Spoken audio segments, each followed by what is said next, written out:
కోటి మంది మహిళలను కోటీశ్వరులను చేసేదాకా ఊకునే తట్టేలేడు సీఎం రేవంత్ అన్న. ఈ నడుమ ఏడికి పోయినా మహిళలను కోటీశ్వరులను చేసే ముచ్చట మీద మాత్రం ఖచ్చితంగా మాట్లాడుతున్నాడు. ఇవాళ జహీరాబాద్కు పోయిన సీఎం రేవంత్ అన్న మళ్ళా మహిళలను కోటీశ్వరులను చేసే జోలు తీసిండు. మరి సీఎం రేవంత్ అన్న ఇవాళ ఆడ ఏం చేసిండు, ఏం కథ పురా కరుచుకొని రాపోండి. సంగారెడ్డి జిల్లా మాచునూరులో మంత్రులు ఎమ్మెల్యేలు ఎంపీలతో కలిసి కేంద్రీయ విద్యాలయం బిల్డింగ్ ను షాల్ చేసిన సీఎం రేవంత్ అన్న పస్తాపూర్ లో పెట్టిన సభ దగ్గర మహిళలు ఏర్పాటు చేసిన స్టాల్స్ ను చూసిండు.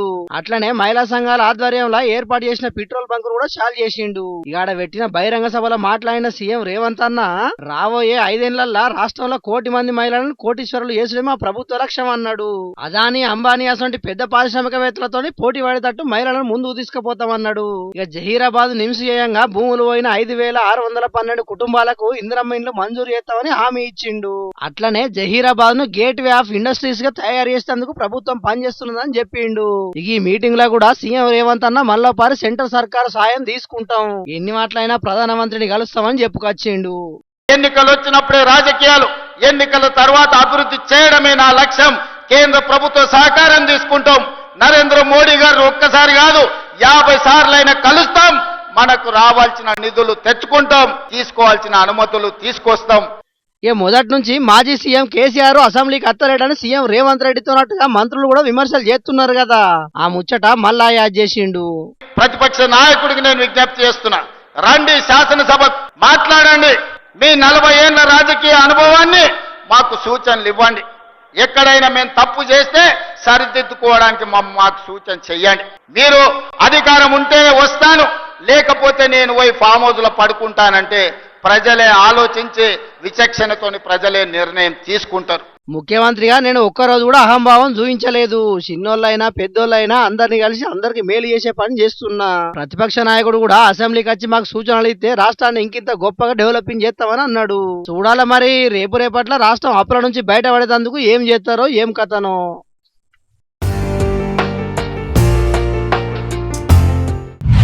కాళేశ్వరం ప్రాజెక్టు ఏయంగా రైతులకు బొచ్చడెంత ఫాయిదా అయిందని కార్పొరేటర్లు చెప్పుడే కాదు, దాని గొప్పతనం గురించి సుప్రీంకోర్టు కూడా చెప్పింది కదా.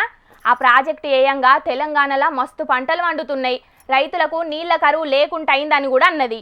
కాకుంటే తెలంగాణ సర్కారు మాత్రం మేడిగడ్డ బ్యారేజ్ పిల్లర్లు పర్రెలు వాసినాయని చెప్పుడే అవుతున్నది, కానీ దాన్ని రిపేరింగ్ చేయించే పని మాత్రం ముంగటేసుకుంటలేదని అందరు అంటున్నారు. మరి దాన్ని ఎందుకు రిపేరింగ్ చేస్తలేరంటే చేయలేమబ్బా, నేను పోయి చూసినా. నేను కాంట్రాక్ట్ చేసిన, సివిల్ ఇంజనీరింగ్ చేసినా. నేను అంతకుముందు దాని గురించి కొంచెం నాలెడ్జ్ ఉన్నది. ఏం చేయలేము మనం, దాన్ని మొత్తం తీసేయవలసింది. అది 3 డ్యాములు తీసేయవలసిందే. 1 సంవత్సరం 2 సంవత్సరం గోదావరిలో ఒకసారి విపరీతమైన ఫ్లడ్స్ వస్తాయి. 3 వాష్ అవుతామని చెప్పి ఎన్డీఎస్ఏ మేధావులతో కూడిన సెంట్రల్ గవర్నమెంట్ చట్టపరంగా అనుభవించిన ఎన్డీఎస్ఏ ఇచ్చిన రిపోర్ట్ 3 కొట్టుకుపోతాయి. నీళ్ళు ఆపొద్దని చెప్తే మళ్ళీ మీరు దాని గురించి ఇన్నారు కదా. కోమటిరెడ్డి సారు కాంట్రాక్టర్ గా చేసిండట, సివిల్ ఇంజనీరింగ్ కూడా చేసిండట, ఆ బ్యారేజీలు మొత్తం చూసిండట. ఇక 3 బ్యారేజీలు అస్సలకు పనికే రావట, అవిటిని మొత్తం తీసి పారేయాల్సిందేనని మంత్రివర్యులు కోమటిరెడ్డి వెంకటరెడ్డి సారు వారు సెలవిచ్చిండ్రు. కోమటిరెడ్డి సారుగా బ్యారేజీల పునాదుల కాన్నుంచి పరీక్ష చేసి చూసినట్టే చెప్తున్నాడు. మరి ఆ సాక్షాత్తు మంత్రి గిట్లా మాట్లాడిందంటే ఇక సర్కారు పర్రెలు వాసిన పిల్లర్లను రిపేరింగ్ చెయ్యదన్నట్టేనా? అట్లయితే మాకు నీళ్ళు ఎట్లా రావాలే ఏం కథ అని రైతులు బుగులు పడుతున్నారట. ఇప్పటికే కాళేశ్వరం నీళ్లు రాక మా పంటలు ఎండిపోయే పరిస్థితి మోపైంది. ఇక ఏడన్నా పర్రెలు వాసిన పిల్లర్లను సర్కారు రిపేరింగ్ చేయించి బ్యారేజీలలో నీళ్లు నిలుపుదల చేసి మా పొలాలకు పారిత్తది కావచ్చని అనుకుంటే మంత్రి కోమటిరెడ్డి సారు మాటలు వింటుంటే మాత్రం ఏడు కూడా పనులు అయ్యేటట్టు కండబడతలేవు. మొత్తానికైతే కేసీఆర్ సారు ఏదో అవినీతి చేసిండు, దాంట్లో విచారణ చేసి ఏదో ఒక తీరుగా ఇరికియాలని చూసి రైతులకు నీళ్లు అందకుంటే చేస్తున్నారని రైతులుగా రానికత్తున్నారు. మరి ఆ బ్యారేజీలను కొత్తగా కడతారా లేకుంటే ఉన్న వాటికే రిపేరింగ్ చేస్తారో తెలియదు గాని మొత్తానికైతే ఈ ఏడు మాత్రం పొలాలకు దోపసలు నీళ్ళు ఇయ్యాల్సిందేనని రైతులు ఖరాఖండిగా డిమాండ్ చేస్తున్నారు. చూడాలే మరి ఈ బ్యారేజీల మీద రేవంత్ అన్న ఏం నిర్ణయం తీసుకుంటాడో. పంకపాటి అధికారంలుండంగా కొడాలి నాని సారు ముచ్చట్లు ఎట్లుండేవుల్లా, మైకుల ముంగట ఊసుండు పాపం, నా బూతే నా భవిష్యత్ అన్నట్టు మస్తుగా రెచ్చిపోయేటోడు సారు. నోటికొచ్చిన తిట్టు పోనీయకపోయేది సారైతే. చంద్రాల్ సార్ను ఓ రేంజ్లో ఆడబోసుకునేది. అందుకేనేమో వడ్డీతో సహా లెక్కలన్నీ చెల్లించే పనిలో పడ్డది ఇప్పుడు సైకిల్ సర్కారు. ఇంతకేమైందంటే ఒక్కటే దెబ్బకు అడకత్తెరల పోక చెక్క లెక్కనే అయింది కొడాలి నాని సార్ పరిస్థితి. ఇప్పుడు ఎప్పటి నుంచో సారు అరెస్ట్ పక్కా అన్నట్టే ముచ్చట్లు పడుతున్నాయి కదా, ఇక ఆ రోజులు దగ్గర పడుతున్నట్టున్నాయి. కానీ పానం మంచిగా లేక సారు ఇంతవరకు కూడా జాడలేడు. ఇక ఇదే సందాన్ని దేశం దాటిపోనికి ప్లాన్ ఏమన్నా వేస్తున్నాడేమో ఎవరికి తెలుసు. పోలీసులకు కూడా గిట్లనే అనుమానం వచ్చి ఉంటది. అందుకే శుక్రవారం నాడు లుకౌట్ నోటీసులు ఇచ్చిండ్రు పోలీసులు. పోర్టులు ఎయిర్పోర్టులు అన్నిటికి పంపిండ్రట ఈ నోటీసులు. అంటే నాని సారు దేశం విడిచిపోకుండా అన్ని దిక్కులు మూసిర్రు అన్నట్టు. ఇక బయట దేశం పోకుండా ఇట్లా గిరిగీసిరంటే సారు అరెస్టుకు రంగం తయారైనట్టే అనుకుంటున్నారు.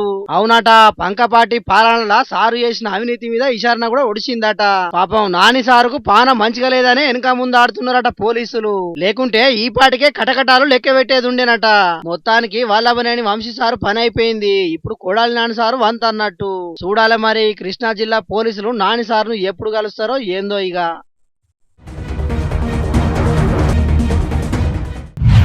ఉమ్మడి రాష్ట్రం టైంలో మన తెలంగాణలో పడ్డ కరెంటు తిప్పలు చెప్పతరం కాదుల్లా. గడి గడికి కరెంటు పోయేది. ఒక వారం పొద్దటి పూట, ఇంకొక వారం మాపటి పూట. ఒక్క రోజన్న పొద్దంతా కరెంటు ఉంటే పాపం ఆఖరుకు ఊళ్ళెవలన్న జీవిడితే శవం వెంబడి పోయి తానం చెయ్యాలన్నా నీళ్లుండకపోయేటి. ఎందుకంటే ఆ ఇచ్చే ఒక్క పూట కూడా సింగిల్ ఫేస్ కరెంట్ ఇచ్చేటోళ్ళు. ఇప్పుడు ఈ కరెంటు ముచ్చట దేనికంటే ఇగో మీరే చూద్దురు పాండ్రి. ఇంచుమించు తెలంగాణ రైతులందరూ పొలాలు పోసిండ్రు. మళ్ళా వానకాలం అత్తనే ఏరువాక సాగుతుంది. పొలం పనులు లేవు కాబట్టి బాయి మోటార్లు, బోరు మోటార్లన్నీ బంద్ అయినాయి. ఇక రాష్ట్రంలో కరెంటు వాడకం కూడా చాలా తగ్గిందట. కానీ వాడకం ఎంత తగ్గుతేం లాభం, రాష్ట్రంలో ఆడాడ కరెంటు కోతలు మాత్రం పెరుగుతూనే ఉన్నాయి. ఉమ్మడి రాష్ట్రంలో తెలంగాణ పడ్డ తిప్పలు మళ్ళా యాద్ చేస్తూనే ఉన్నారు. నమ్ముతలేరా? అయితే ఇగో చూడుండ్రి, కాంగ్రెస్ ప్రభుత్వ విప్ అడ్లూరి లక్ష్మణ్ సారు మైకుల ముంగట మాట్లాడుతుంటే ఎన్ని మాటల కరెంటు కట్ అయిందో. నేను మీ ద్వారా మరీ చేసుకునేది అంటే ఆ మిగిలినప్పుడు 10% వరకు కూడా సెంటర్ల కాడ మిగిలిపోయినట్లు వర్ధాన్యం ఉంది. ఆ వర్ధాన్యాన్ని కూడా నేను ఉదయం ఈరోజు 7 గంటలకే నా ధర్మపురి జైనా గ్రామం మండలం సొసైటీ వడ్డకొరుకుల సెంటర్కి వెళ్ళిన దుకాణ మండలం వడ్డకొరుకుల సెంటర్కి గత 10 సంవత్సరాలు అట్లనే పడాలి. ఇంత ఆర్థికంగా ఒత్తిడి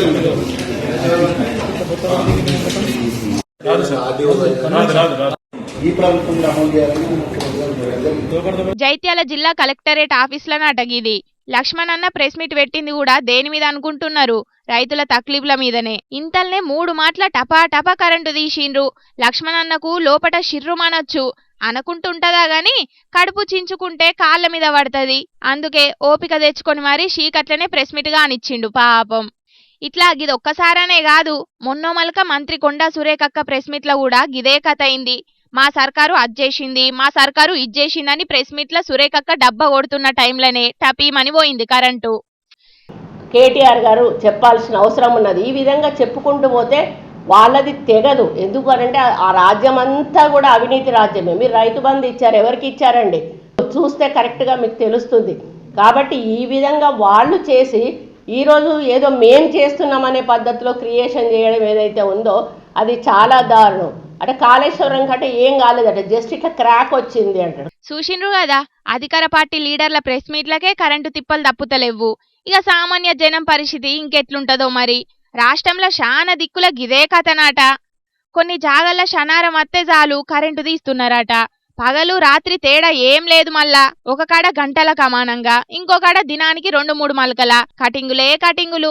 ఇక మొత్తానికి కరెంటు కోతలు వస్తున్నదైతే వాజీబే. దానికి ఈ ప్రెస్ మీట్లే సాక్ష్యం కాదంట రానుల్ల లీడర్లు అని ప్రశ్నిస్తున్నారు కరెంటు కోతలతోని అవస్థలు పడుతున్న జనాలు. పబ్లిక్ ఇప్పుడు మా రాముల తాతను పిలిచేయాల కదా, మరి మా పెద్ద మనిషి ఏం చేస్తున్నాడో అరుసుకుందాం పాండ్రి. ఓ తాత, ఏందయ్యాల్టి వార్త? వీడు ఉన్నాడా మరి? వీడు కావచ్చు. అరే ఎవరు శంకర్? శంకర్ ఏందే? అరే నువ్వేమన్నా మనిషివేనారా? నీదో బతుకాని బతుకుతానారా? అసలు నిన్ను మనిషి అనేటోని చెప్పు అనుకొని చంపాలి. ఏం మనిషివిరా నీది? ఏం బతుకురా? అరే అధికారంలో ఉన్నప్పుడు పార్టీ నిన్ను ఎంతగానో సాధిందిరా. అసలు పార్టీ ఇప్పుడు ఆపదలు ఉన్నప్పుడు నువ్వు ఆదుకోవాలనా వద్దా? అది కదా కూడా. ఏ ముసలోడా మంచిగా మాట్లాడు, పెద్ద మనిషి అని ఊకుంటాడే బాగా ఎక్కువ చేస్తాను. పెద్ద మనిషిని కాకుండా ఏం చేస్తావు నువ్వు? ఏవో బాగా మాట్లాడుతున్నావు ఏంద్రా? అది కదా కూడా. చీచి, మా ముసలోని పెయ్యి మీదకి 60-70 ఏండ్లు వచ్చినాయి గాని ఇంకా రేవు తావు తెలుస్తలేదమ్మా. ఓ తాత, ఎప్పుడు చూడు ఈ మందితోని పంచాదులేనా అనే నీకు? అరే చూడు పిల్ల, సంధి మంచి తెలియడు అంచనా వేడు. ఇదేనా విన్ పద్ధతి? ఇదేనా విన్ రేవు? అరే 1 లక్ష 2 లక్షలు అని ఈరా సందా రాసుకుంటా నేను. ఏంది 1-2 లక్షలు చందా రాయాలనా? అయినా దేనికి వసూలు చేస్తున్నవే గా చందాలు? ఓ మా పార్టీ కట్టాలు ఉన్నదే తల్లి. పార్టీ నడుపుదామంటే చేతిలో సిల్లి గవ్వ లేకుండా అయిందట. అందుకే ఇట్లా ఇల్లు తిరిగి సందాలు వసూలు చేస్తాను. ఏం చేయాలి మరి? ఇంతకు నడిపియలేని పరిస్థితులు ఉన్న గా పార్టీ ఏంటిది? నిన్ను చందాలు వసూలు చేయమన్నా గా పెద్ద మనిషి ఎవరు? అనగనగా ఒక పేద రాజు వాళ్ళ నాయన ఒకప్పుడు రాజ్యాలను ఏలుతుంటే హైదరాబాద్లో కొన్ని ఆస్తులు, బెంగళూరులో కొన్ని ఆస్తులు, ఆయనకు తోచిన కాడ ఆస్తులను కూడబెట్టుకుంటూ ఉంటూనే ఉన్నాడు. అయితే ఇంకా రాజు కూడా 5 ఏళ్ళు రాజ్యాలను పాలించిండు. అయినా కూడా సిల్లి గవ్వ సంపాదించుకోలేదు. తను పెట్టిన పార్టీని నడిపించేటందుకు కూడా చేతుల 1 రూపాయి లేని కటిక పేదరికాన్ని అనుభవిస్తాడు. ఎవరన్నా సందాలు ఇచ్చేది ఉంటే తీసుకుంటా అని బతిలాడతాడు. Where is the money trail? Who's the money trail? Chandrababu Naidu's money? Are you talking about Chandrababu Naidu's money? First of all, you please tell me that. If you have any money, give me please. I do not have money. Currently, I have difficulties in running the party. If you have any money somewhere, please send me. I'm willing to take. What money when there is no scam? స్నేహన్నాలం పాడుగాను. అట్లాని జగనాల్ sir అంటే నువ్వు party కోసం గిట్లా ఇల్లు తిరిగి చందాలు వసూలు చేస్తున్నావా అనే? మరి ఏం చేయమంటానే తల్లి? కోట్ల రూపాయల ఆస్తులున్నా, 1000 కోట్ల రూపాయల కంపెనీలున్నా కూడా పెట్టిన పార్టీని నడిపించేటందుకు చేతుల చిల్లి గవ్వ లేదట. ఏం చేయంటాను చెప్పు? అందుకే మా పంక పార్టీ అధికారంలో ఉన్నప్పుడు పెత్తనాలు చేసిన నాయకుల దగ్గర నుంచి వెళ్ళి చందాలు వసూలు చేస్తానా? తప్పేం లేదు గాని చందా అనేది ఇష్టం కొద్దీ ఇచ్చేటట్టు ఉండాలి. కానీ ఇట్లా బెదిరించి వసూలు చేస్తే దాన్ని చందా అని ఎట్లా అంటారే? దందా అంటారు. మీరు ఏ పేరన్నా పెట్టుకోర్రి, కానీ మా జగన్ అన్న పంక పార్టీ మున్పటి తిరిగి మంచిగా రువ్వడి మీద తిరగాలంటే కనీసం మా కార్యకర్తలు కార్యకర్తలు అన్నల్లారా, కనీసం మీరు ఛాయదాగా పైసలన్నా సందాలుగా ఇయ్యర్రన్నా. వాటర్ సప్పులనో ఫేస్బుక్లనో పంపిర్రన్నా ప్లీజ్ అన్న. కనీసం సాయ పైసలే సందాలు లెక్క ఇయ్యర్రన్నా, పుణ్యం ఉంటుంది. అయినా తాత, అది వరకు 8 ఏళ్ళు అధికారం లేకున్నా జగనాల్ సారు పార్టీ నడిపిండు. అటెనక 5 ఏళ్ళు ఆళ్ల పార్టీ అధికారంలో ఉన్నది. ఇప్పుడు అధికారం పోయినాక పార్టీ నడపలేకపోతున్నా, చందాలు ఇస్తే తీసుకుంటా అంటే ఏందన్నట్టే అని అంటే మా జగన్ అన్న ఎసొంచి అవినీతి చేయలేదు అన్నట్టు. దేంట్లో కూడా 1 రూపాయి వెనకేసుకోలేదు అన్నట్టు.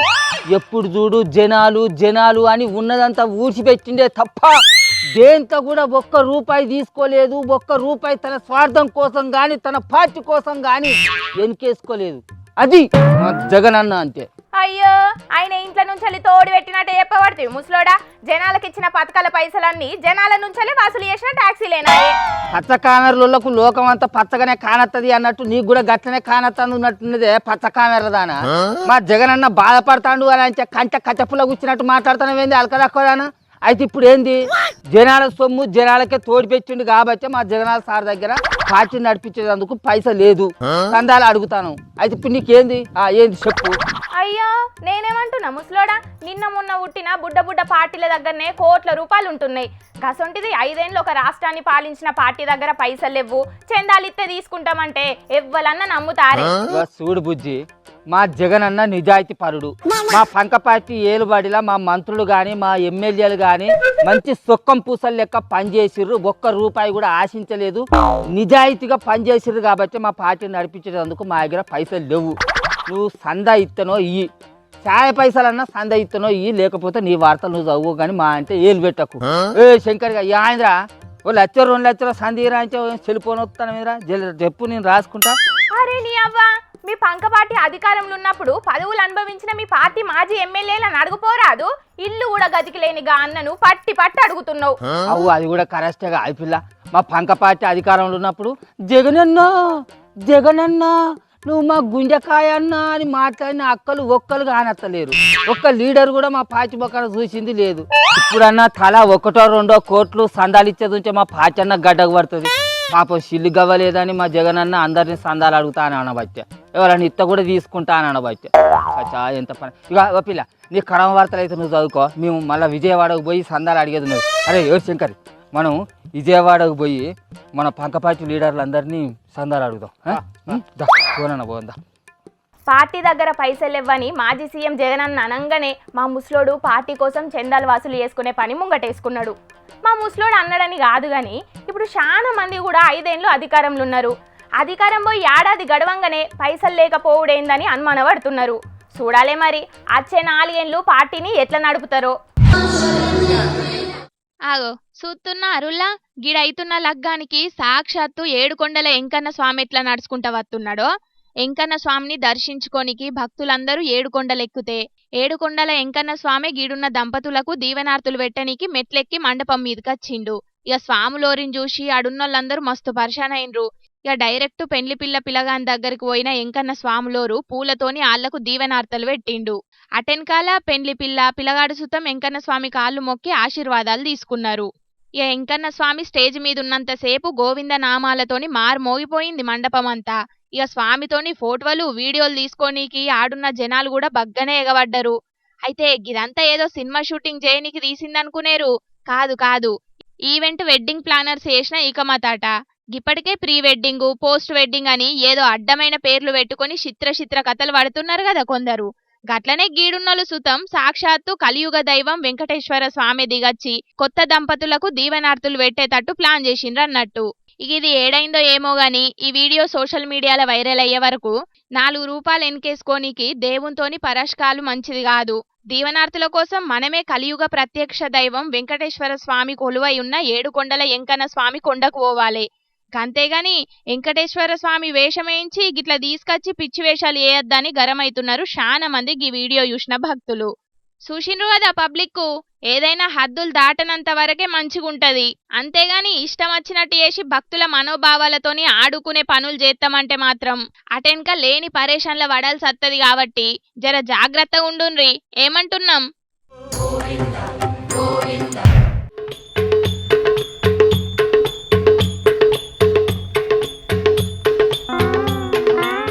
అబ్బా సల్లగున్నదిలే గుండు. గిన్నొద్దులు నెత్తి మీద ఎంటికలతోని గుండంతా చెమటకు షిట పెట్టేది. ఇప్పుడు నున్నగా గుండు వేసుకునే వరకు మంచిగా పానం హాయిగా ఉన్నదిలే అనుకుంటా ఎంత సంబరపడుతున్నారో కదా గిడ గుండ్లు వేసుకొని నీళ్ళల్లో మునిగేటోళ్ళంతా. ఆగో చూసిండ్రు కదా, నీళ్ళల్లో మునిగేటప్పుడు సుతం ఒకళ్ళ చేతులను ఒకళ్ళు పట్టుకొని ఎట్లా మునుగుతున్నారో. మరి అంతే కదా, వీళ్ళందరూ కోరుకున్నది ఒకటే కోరికే కాబట్టి నీళ్ళల సుతం కలిసే మునిగినరన్నట్టు. అగో ఎవల కోరికలు ఆళ్ళకుంటాయి కదా, గీళ్ళెందుకు ఒకటే కోరిక కోరిండ్రని పరిశాన్ అవుతున్నారు కదా. అయితే అసలు ముచ్చటేందంటే వీళ్ళందరూ బల్లె చదువు చెప్పే టీచర్లు. మా బల్లె చదివిన 10వ తరగతి పిల్లగాళ్ళందరూ పాస్ అయితే మేమందరం నీ గుడికచ్చి గుండ్లు ఏపించుకుంటాం స్వామి అని ఏడుకొండల ఎంకన్న స్వామికి మొక్కుకున్నారట. భువనగిరి జిల్లా దత్తాయ పల్లెలున్న బల్లె చదువు చెప్పే టీచర్లు. మరి పిల్లగాళ్ళ మీద నమ్మకం లేకనే మొక్కుకున్నారో లేకపోతే నిజంగా పాయిరం కొద్దే మొక్కిండ్రో టీచర్లు తెలియదు గాని అనుకున్నట్టే ఒక్కలు కూడా ఫెయిల్ కాకుండా 100% ఉన్న పిల్లగాళ్ళందరూ పాస్ అయినరట. ఎట్లా మొక్కినా కోరిక నెరవేరినప్పుడు దేవునికి మొక్కులు ముట్ట చెప్పాలి కదా. అందరాకం కలిసి ఏడుకొండల ఎంకన్న గుడికి పోయి గుండ్లు ఏపించుకొని మొక్కులు ముట్ట చెప్పిండ్రన్నట్టు. పిల్లగాళ్ళు మంచిగా చదవకపోతే కొట్టే టీచర్లను చూసినాం, లేకుంటే మంచిగా చదువుకుంటే గిఫ్టులు ఇచ్చే టీచర్లను కూడా చూసినాం. మొన్నట్లనే మంచిగా చదువుకొని బగ్గ మార్కులు తెచ్చుకున్న పిల్లగాళ్ళను గాలి మోటార్ల తిప్పిన టీచర్లను కూడా చూసినాం. కానీ పిల్లగాళ్ళు పాస్ అయితే గుండ్లు వేసుకున్న గీ టీచర్ల ముచ్చటైతే చిత్రంగానే ఉన్నది పోన్రి అని అంటున్నారు గీ ముచ్చట తెలిసినోళ్ళు. చాప కింద నీళ్ల లెక్క కరోనా పురుగు మెల్లగా తెలంగాణలో కూడా మోపైంది కదా. పట్నం కూకట్పల్లిలున్న ఒక డాక్టర్కు కరోనా పాజిటివ్ అందేలిందట. 2 వద్దుల కానుంచి జ్వరంతోని అవస్థ పడుతున్న డాక్టర్కు RT-PCR పరీక్షలు చేసే వరకు దాంట్లో పాజిటివ్ వచ్చిందట. ఇప్పుడు గా డాక్టర్ను క్వారంటైన్లో పెట్టినాం. వాళ్ళ ఇంట్లోకి సుతం కరోనా పరీక్షలు చేస్తామని చెప్పుకొచ్చిండ్రు హెల్త్ ఆఫీసర్లు. అయితే అది వరకు లెక్క ఇప్పుడు వచ్చే కరోనా పురుగేమంతా డేంజర్ కాదు, పబ్లిక్ ఎవ్వరు గుబులు పడాల్సిన పని లేదు. కానీ ఎవరికన్నా కరోనా లక్షణాలు ఉన్నట్టు అనిపిస్తే ఎంబటే పరీక్షలు చేసుకోవాలి. గట్లనే బయటకు పోయినప్పుడు అప్రమత్తంగా ఉండాలి. జనాల్లో తిరిగినప్పుడు ఖచ్చితంగా మాస్కులు పెట్టుకోవాలని చెప్పుకొచ్చిండ్రు తెలంగాణ హెల్త్ ఆఫీసర్లు. ఇక నిన్న ఏపీలో కూడా ఒక కరోనా కేసు బయటపడ్డ ముచ్చట ఎరకైందేనాయే. మరి ఇక పబ్లిక్ మొన్నటిదాకా బయటి దేశాలు బయటి రాష్ట్రాల్లోనే ఉన్న కరోనా ఇప్పుడు మన తనకు కూడా వచ్చిందట. జర పైలముల్లో గట్లనే బయటికి పోయినప్పుడు ఖచ్చితంగా మాస్కులు పెట్టుకోన్రి, జాగ్రత్తగా ఉండుండ్రి. ఏమంటున్నాం? హా పబ్లిక్ తెచ్చిన కాడికి ముచ్చట్లన్నీ చెప్పేసిన. ఎట్లున్నాయిల్లా? మస్తు మస్తుగా ఉన్నాయిలే. ఇక ఇవుల్లా తాజా పంట సమర్పించు ఇయాల్టి జోర్దార్ వార్తలు. మళ్ళొచ్చే జోర్దార్ వార్తలల్లా మస్తు జోర్దార్